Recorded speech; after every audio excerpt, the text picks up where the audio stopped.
My dad's bratty new stepdaughter viciously bullied me at his wedding, not knowing I was about to be her stepsister. I arrived at the hotel early with my new stepmother's something blue, planning to surprise her before the ceremony. We'd been close ever since she and my dad got together, and she even picked me to be her maid of honor instead of her own daughter Rafaela, who I'd never actually met. But when she walked in, I recognized her right away. Ratty extensions and fake tan and all. I'd lost 60 pounds since the last family photo my dad had shared, and my hair was now blonde instead of brunette, so she didn't realize I was the girl who was about to be her new sister. "Excuse me, what the hell are you doing in here?" she demanded, looking me up and down with disgust. "This is a private bridal suite for family and invited guests only. How did you even get past security?" Before I could explain, she called out, "Girls, we have a problem." Some random woman broke into the suite. I tried to say, but she cut me off immediately. And honestly, part of me wanted to see what kind of person my new stepsister really was before she knew who I was. "Oh my god, look at your dress," Rafaela said, circling me like a predator. "Did you get that at Goodwill? It's so pathetic when poor people try to sneak into nice events. You probably saw the wedding announcement online and thought you could pretend to belong here." 2 other bridesmaids came in and she announced, "Look at this tragic woman trying to blend in with that awful dress and those palest shoes. It's actually sad." When I said I was here for the wedding, she laughed and said, "You're not on the guest list. I'm the bride's daughter and I know every single person invited. You're probably one of those psycho wedding crashers who tries to steal gifts or food. What's your scam? Pretending to be someone's plus one?" Rafaela's posse started filming me with their phones, and I realized if I identified myself now, this video of me dripping with humiliation would exist forever. She grabbed my purse off the table and dumped it out, my dead mother's pearl necklace clattering across the floor. "Let's see what you're trying to steal." "Oh look, cheap drugstore makeup and a phone with a cracked screen. Definitely not someone who belongs at a $100,000 wedding." She kicked my mother's necklace and said, "Fake pearls too. How embarrassing." When I bent to pick them up, she stepped on my hand. "Security is on their way," she announced, though she hadn't called anyone. "But first, tell us who you really are. My new stepsister Georgia is supposed to be here and you're taking up space meant for actually important people? Are you obsessed with the groom? Did you see my mom with her rich fiancé and decide to ruin their day?" She pushed me backward, and I stumbled into the champagne table. I could have said, "I'm Georgia," but the words stuck in my throat watching her invoke my name while being so cruel. One friend suggested maybe I was confused, but Rafaela got angrier. "Don't defend her. She's probably mentally ill. Look at her. She's not even denying it. She's just standing there like a creep." She got in my face and said, "Georgia is the maid of honor, and when she gets here, we're going to laugh about the crazy woman who tried to infiltrate the wedding." She picked up a champagne bottle and started shaking it. "You know what?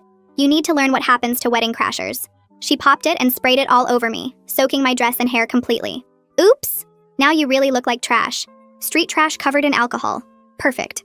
The other girls laughed and took pictures while I stood there dripping, thinking how my dad would feel if I caused a scene right before his ceremony. When I didn't leave, she got on her phone and actually called hotel security. "We have an intruder in the penthouse bridal suite. She's unstable and refusing to leave. She's probably dangerous, might be on drugs. Please hurry." She smiled at me and said, "They're going to arrest you. This is a felony, trespassing and attempted theft. Your life is about to be ruined." She grabbed scissors from the makeup table and came toward me. "Actually, let's make sure you can never crash another wedding." She grabbed my hair and actually cut off a chunk of it. "There. Now you look as crazy on the outside as you are on the inside. When Georgia gets here, the actual maid of honor, I'll tell her how I protected the wedding from a psycho stalker who was probably going to hurt someone." At this point, I was in too much shock to speak. That's when the door to the adjoining room opened, and my stepmother walked out in her robe, hair and makeup perfect. "Georgia! There you are. I was wondering when my maid of honor would arrive. Sweetheart, what happened to your hair?" Rafaela's hands still held the scissors and my cut hair as she stared between us, her face draining of all color as she realized she'd just assaulted her new stepsister. My stepmother's eyes went from the scissors to the chunk of blonde hair on the floor to my butchered head, and her whole body went rigid. She rushed across the room and grabbed my face in her hands, turning my head to check my scalp for cuts while Rafaela stood there frozen with my hair still tangled in her fingers. The champagne that had been dripping off my dress was pooling on the white carpet and making these little splashing sounds every time I moved. My stepmother's fingers shook as she touched the jagged edges where Rafaela had hacked through my hair, and she whispered something I couldn't hear at first. Then she said it louder. "What did you do to Georgia?" And her voice cracked on my name.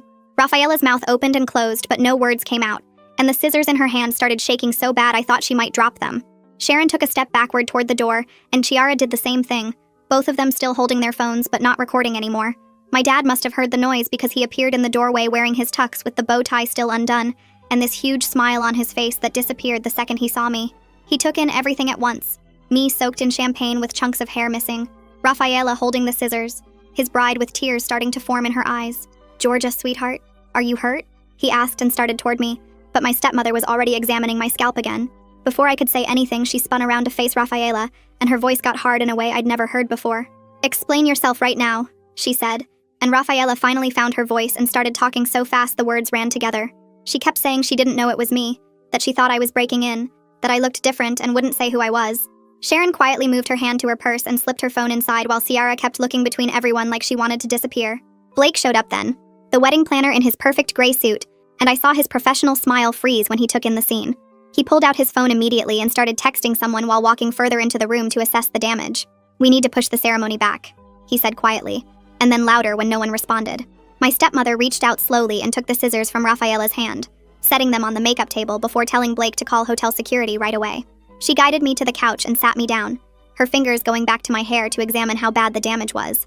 Every time she touched the cut edges, her hands trembled worse and I could see her trying not to cry. Rafaela suddenly came alive again and started pacing back and forth, talking about how this was all just a big misunderstanding.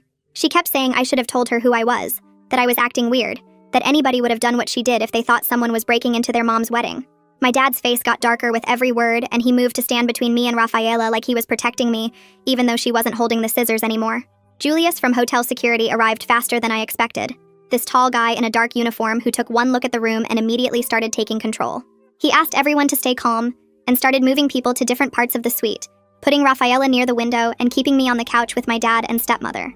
The whole feeling in the room changed when he walked in because suddenly this wasn't just family drama anymore, but something that might involve the police. I hadn't said much since my stepmother walked in, but when Julius asked what happened, I finally found my voice. "I want to file a complaint for assault," I said, and watched Rafaela's face go white. She started crying immediately, these big dramatic sobs while saying, "I couldn't do this. Not today. Not on her mom's wedding day." My stepmother closed her eyes like she was in physical pain, caught between her daughter who had done something terrible and doing what was right.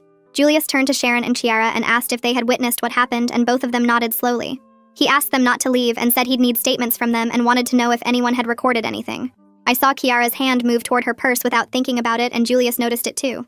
Blake stepped closer to Julius and started whispering something about needing to handle the vendor calls immediately. His phone was already buzzing nonstop, and I could see text messages piling up on his screen. He walked over to the window and started making calls one after another, his voice calm and professional as he told people there were technical difficulties with the sound system. Julius turned to me and asked if I had any physical injuries that needed documenting. I held out my hand where Rafaela had stepped on it and showed him the red marks across my knuckles. Then I picked up my mother's pearl necklace from where I'd gathered it off the floor earlier and pointed out the scratches that weren't there this morning. Julius took out his phone and photographed my hand from different angles, then took close-ups of the damaged pearls. He made notes in a small notebook about property damage and asked me how much the necklace was worth. I told him it was priceless because it belonged to my dead mother, but the insurance value was around $3,000. Blake was still on the phone telling someone the ceremony would start 90 minutes late, and I heard him mention that guests were already arriving downstairs. My dad moved closer to me and put his hand on my shoulder, asking quietly if I was really okay or if I needed medical attention. I shook my head, but my stepmother came over and asked Blake to give us a moment alone. She guided me to the corner of the room near the bathroom door, while everyone else stayed busy with their tasks. Her eyes were full of tears, and she kept touching my ruined hair gently. She asked what I needed from her right now, and I told her straight out that Rafaela needed to face real consequences, not get away with assault just because it was a wedding day. My stepmother nodded slowly, and I could see how much it hurt her to hear that, but she understood. Rafaela suddenly started moving toward us from across the room, but Julius stepped right in front of her and held up his hand. He told her she needed to maintain distance during an active investigation and couldn't approach the victim. Rafaela's face went red and she started yelling that this was ridiculous, that I was ruining everything on purpose just to hurt her mother. Sharon shifted uncomfortably and moved away from her friend, clearly not wanting to be associated with the outburst. Ciara walked up to Julius quietly and tapped his arm to get his attention. She said she had something important to show him and pulled out her phone. I watched her unlock it and show him the screen, explaining that she'd recorded the whole thing from when I first walked in. She said what Rafaela did was wrong and she was willing to share the video as evidence even though they were friends. Rafaela stared at Ciara with her mouth open like she couldn't believe the betrayal. Blake ended another call and came back to the group with sweat on his forehead. He announced that we could push the ceremony back 1 hour maximum before we'd lose our venue slot completely. The reception hall had another wedding after hours and couldn't accommodate any longer delay. My stepmother's face showed every bit of stress as she tried to decide whether to go ahead with the wedding or postpone everything. The weight of choosing between her wedding day and dealing with what her daughter had done was visible in how her hands shook. I couldn't stand there anymore watching everyone deal with Rafaela's mess, so I excused myself to the bathroom. The second I closed the door behind me, I saw my reflection in the mirror, and the tears finally came. My hair looked like someone had taken a chainsaw to it with one whole section missing, and the rest uneven and jagged. I sat on the closed toilet seat and sobbed into my hands, letting out all the shock I'd been holding in. A gentle knock came at the door, and a woman's voice asked if she was in the right place. She said her name was Megan Hicks, and Blake had called her as an emergency stylist to help with a hair situation. Her kindness in that moment, the soft way she spoke through the door, broke through the last of my control, and I cried harder. I opened the door and let her in, watching her professional smile falter when she saw the damage. She immediately started examining my hair, running her fingers through it to see what she had to work with. She opened her case full of scissors and styling tools and told me she could make this work, that she'd seen worse and fixed it. While she started evening out the edges, I could hear voices getting louder in the main room. My dad's voice carried through the door as he told Rafaela her behavior was completely inexcusable, and she'd shown everyone exactly what kind of person she really was.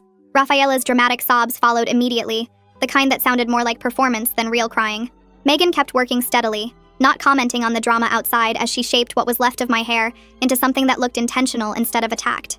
Julius knocked on the bathroom door and said he needed to speak with me when I was ready. Megan told him we needed 10 more minutes, and he said he'd wait outside with his supervisor who'd just arrived. She worked faster but still carefully, creating a short pixie cut that actually looked pretty good considering what she started with. The door opened again, and Julius came in with an older man in the same security uniform who introduced himself as Julius's supervisor.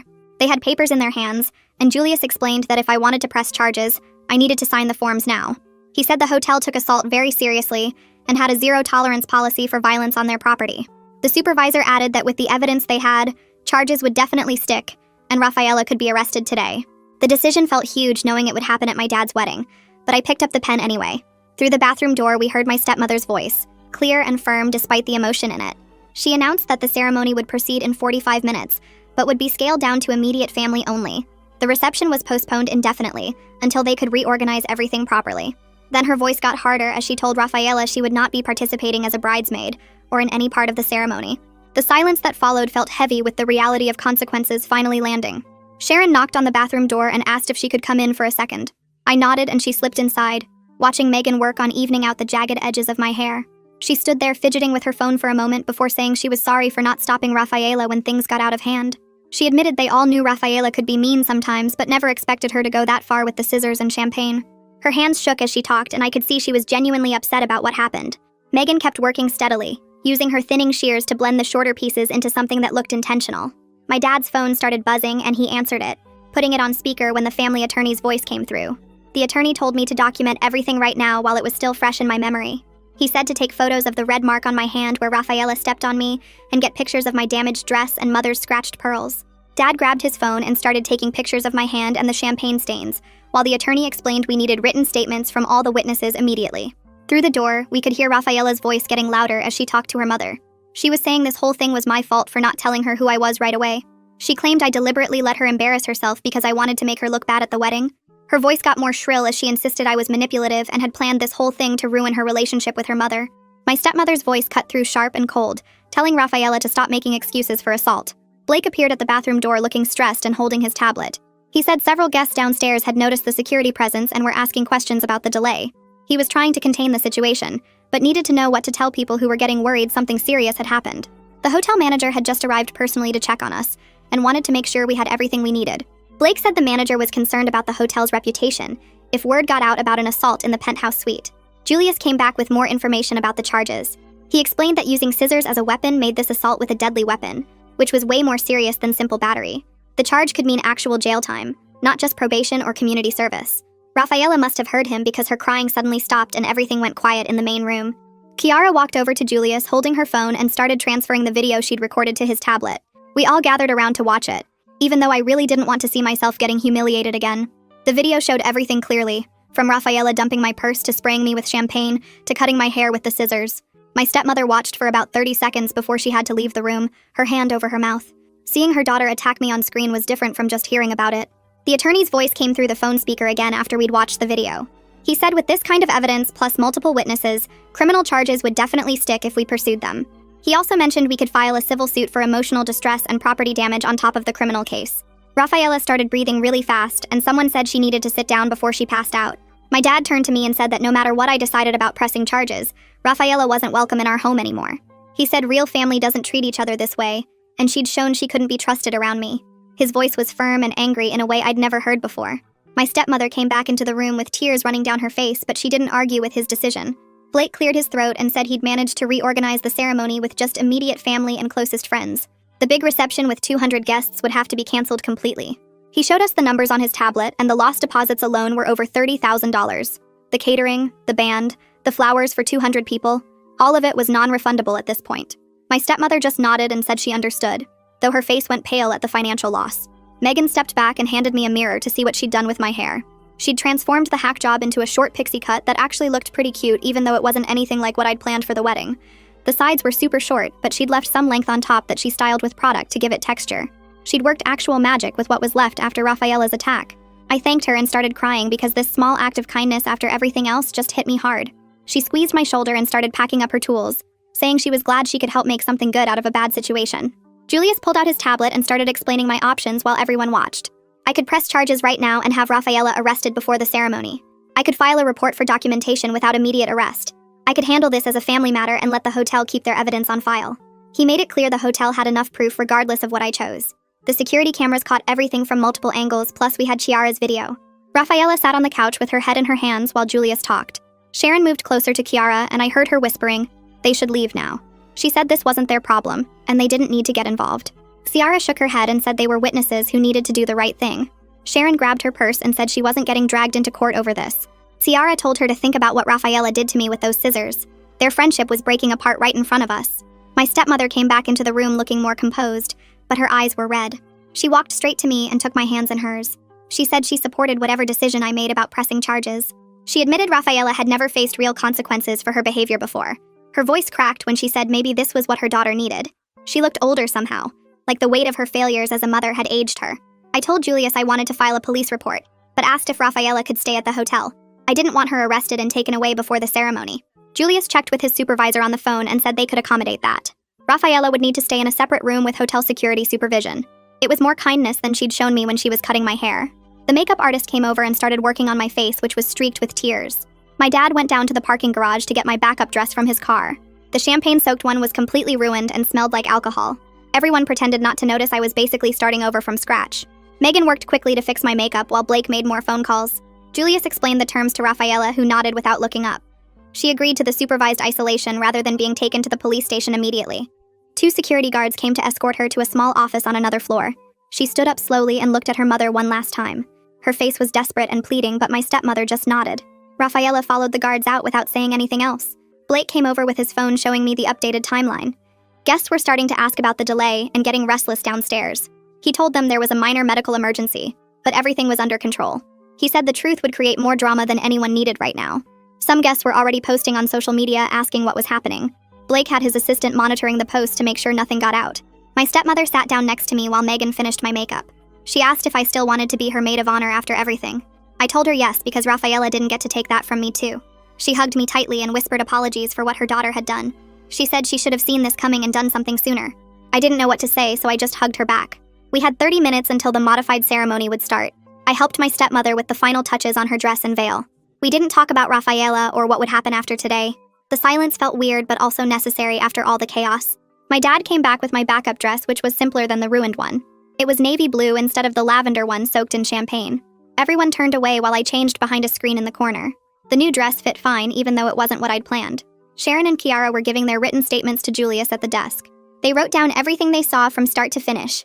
Julius had them sign and date the papers for the official record. Sharon finished first and left without saying goodbye to anyone. Chiara came over to me before leaving and squeezed my hand.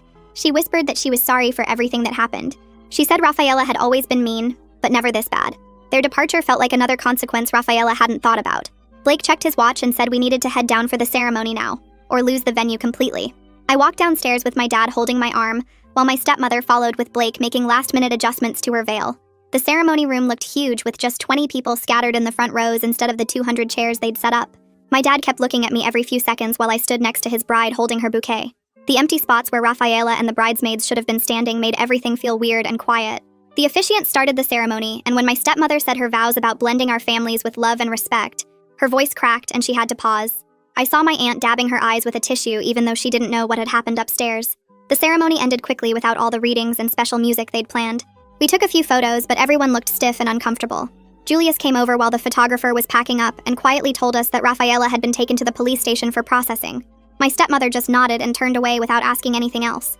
The big reception was canceled, so we just went to the hotel restaurant for dinner with the family members who'd stayed. Everyone picked at their food and made small talk about the weather and traffic. My dad kept his hand on mine the whole meal and squeezed it whenever someone tried to ask about Rafaela. After dinner, my stepmother asked me to come to the hallway for a minute. She handed me a check and said it would cover any medical bills, the dress, my mom's necklace repair, and therapy if I wanted it. She also said she was sorry for everything her daughter had done and that she should have seen this coming. I took the check and told her it wasn't her fault, but we both knew that wasn't completely true. 2 days later, I sat in a small office downtown while a prosecutor went through all the evidence Julius had collected. She showed me the video from Ciara's phone and the photos of my hand and my cut hair. She explained that Rafaela would be charged with assault and battery, which would go on her permanent record. The prosecutor said with the video evidence and witnesses, Rafaela would probably get probation and community service since it was her first offense. She asked if I was okay with that, or if I wanted to push for more serious charges.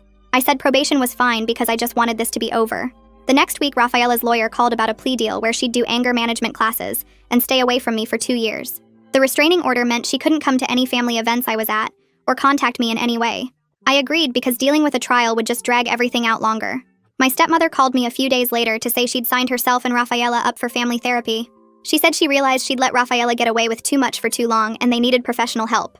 She told me Rafaela's mean behavior didn't start overnight, and she felt responsible for not stopping it sooner. 3 weeks after the wedding, my hair had grown out enough that the stylist could shape it into something normal looking. My mom's pearl necklace came back from the jeweler fixed, but I could still see tiny scratches when the light hit them a certain way. My hand had healed completely, but sometimes I still felt that phantom pressure from Rafaela's shoe. The physical stuff was getting better, but I kept having dreams about being trapped in that suite while everyone laughed at me. My dad started taking me out for dinner every Tuesday, just the two of us. He'd pick restaurants far from where we might run into anyone we knew, and we'd talk about everything except the wedding. One night, he told me he was proud of how I'd handled everything, and that Rafaela would never be allowed near me again. He said he'd make sure of it even if it meant missing some holidays with his wife. He also said he wished he'd protected me better, and that he should have known something was wrong when Rafaela didn't want to meet me before the wedding. These dinners became the best part of my week because it felt like I had my dad back without all the step-family drama. My stepmother kept sending me updates about Rafaela's community service at a homeless shelter and how therapy was going. She said Rafaela was learning about consequences and starting to understand how wrong she'd been. I never responded to these texts, but I didn't block her number either. Part of me hoped Rafaela would actually change, but mostly I just wanted to forget she existed. The wedding felt like it had happened years ago, even though it had only been a few weeks. Everyone in our family acted different now, more careful and quiet around each other. The family we were supposed to become at that wedding never really formed. Instead, we became something else, something broken that we were all trying to figure out how to live with. The first sign things were getting worse came when my phone started blowing up with notifications. Blake had tried to keep the wedding mess private, but someone posted the security footage online. Within hours, the video of Rafaela cutting my hair with scissors was everywhere. People I hadn't talked to in years were sending me links and asking if I was okay. The comments under the videos called Rafaela every name you could think of. Someone even made a meme out of her shocked face when my stepmother said my name. I turned off all my social media accounts and stopped checking my phone except for family. My coworkers kept bringing it up at lunch until I started eating at my desk. The local news picked up the story and ran it as a warning about wedding violence. Rafaela's face was all over town as the girl who attacked her stepsister with scissors. My stepmother started texting me every few days with updates I didn't ask for. She told me Rafaela was doing community service at a homeless shelter downtown. She said the judge made her work there 3 days a week for 6 months. She sent pictures of Rafaela serving food and cleaning tables. She wrote long messages about how Rafaela was learning what real problems looked like. She said Rafaela cried after her first day seeing families with kids living on the streets. I never wrote back, but I read every message. Part of me wanted to know she was actually facing consequences. Part of me just wanted to forget she existed. 6 weeks after the wedding, a thick envelope arrived from Rafaela's lawyer. Inside was a 3-page letter in Rafaela's handwriting. She wrote about growing up jealous of the attention her mom gave other people. She admitted she'd been mean to lots of people before me. She said she was embarrassed by how she acted and understood if I never wanted to see her again. She didn't make excuses or blame anyone else. She just said she was sorry and working on being better. I read it twice, then put it in a drawer. I wasn't ready to forgive, but I noticed she'd actually tried. My stepmother asked if we could meet for lunch a month later. We went to a quiet place outside town where nobody would recognize us. She looked older and tired, but she smiled when she saw me. We talked about safe topics at first, like the weather and work. Then she told me she'd been going to therapy too to understand how she'd raised someone capable of such cruelty. She said she realized she'd always made excuses for Rafaela instead of teaching her consequences. She never asked me to forgive Rafaela or even talk to her. She just worked on earning back my trust one lunch at a time. We started meeting every 2 weeks and slowly it got easier. 3 months after the wedding, Dad planned his birthday dinner at his favorite steakhouse. Just him, my stepmother and me at a corner table. Nobody mentioned Rafaela or asked why she wasn't there. We laughed about Dad's bad jokes and shared dessert. My stepmother gave him a watch and I gave him concert tickets. It felt like a real family dinner for the first time since the wedding. We took pictures together and everyone looked actually happy. That night felt like proof we could be okay without Rafaela around. A few weeks later, my stepmother called to say Rafaela had finished her counseling program. She said Rafaela wanted to apologize in person and make things right. I thought about it for a day, then called back. I told her I was glad Rafaela was getting help, but I wasn't ready to see her. Some things can't be fixed with apologies. My stepmother said she understood and wouldn't bring it up again.